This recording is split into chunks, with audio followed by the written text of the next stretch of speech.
Modern कपड़ों में रेखा balcony में खड़ी होकर चाय पी रही होती है और नीचे मोहल्ले की औरतों को आपस में झगड़ती लड़ती हुई देख रही होती है। नीचे इन औरतों को देखो, दिन भर बस यही काम है, झगड़ा करना और दूसरों के घर में झांकना। स्टैंडर्ड नाम की चीज ही नहीं है। रेखा मुंह बनाकर मोहल्ले की कुछ औरतों की बुराई करती है और फिर खुद के कपड़ों को देखती हुई कहती है, मेरे कपड़े देखो, कितना क्लास है, कितना स्टैंडर्ड है। ऐसे कपड़े हर किसी के बस की बात नहीं होती। तभी दिनेश बालकनी में आता है। अरे भाग्यवान, तुम फिर से लोगों की बुराई करने लगी क्या? बुराई नहीं कर रही हूँ, सच्चाई बता रही हूँ, तुम खुद देखो। देखो, मॉडर्न कपड़े पहनने से कोई बड़ा नहीं बनता। इंसान का चाल चलन भी उतना ही जरूरी होता है। ज्यादा ज्ञान मत दो मुझे, मैं दुनिया तुमसे ज्यादा देख चुकी हूँ। तभी मोहल्ले में अखबार देने वाला आता है। दिनेश अखबार लेकर बालकनी में आते हैं। रेखा, तुम्हें राघव के लिए रिश्ता लेकर आए लड़की वालों से इस तरह बात नहीं करनी चाहिए थी। कोई गांव से है इसका मतलब ये नहीं है कि वो गंवार होगा या उसे तमीज नहीं होगी। मैं माँ हूँ, मुझे सब पहले से सोचना पड़ता है। मैं अपने बेटे राघव की शादी शहर की लड़की से ही करवाऊंगी। तभी रेखा एक पल के लिए चुप हो जाती है, फिर दिनेश की तरफ घूरते हुए कहती है, आप हमेशा मुझे ही गलत ठहराते। आपको पता है लोगों को मेरे मॉडर्न कपड़े, मेरा मॉडर्न अंदाज कितना पसंद आता है।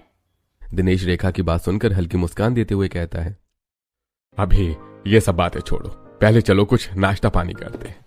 दिनेश और रेखा अपने घर में नाश्ता करने चले जाते हैं। वहीं दूसरी तरफ गांव में सीधी सादी सुभद्रा हरे रंग की सिंपल साड़ी पहने आंगन में बैठी भगवान का नाम लेते हुए पूजा की माला पिरो रही होती है।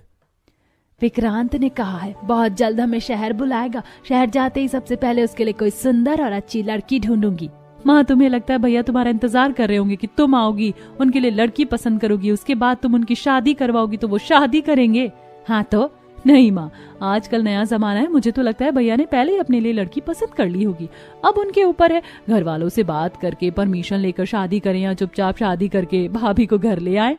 बड़ी हंसी छूट रही है तुझे, रुक अभी बताती हूँ। हाँ माँ, शहर की लड़कियाँ वो लोग तुम्हारे जैसे घूंघट करके नहीं रखेंगी, ना ही इतनी भारी साड़ी पहनेंगी।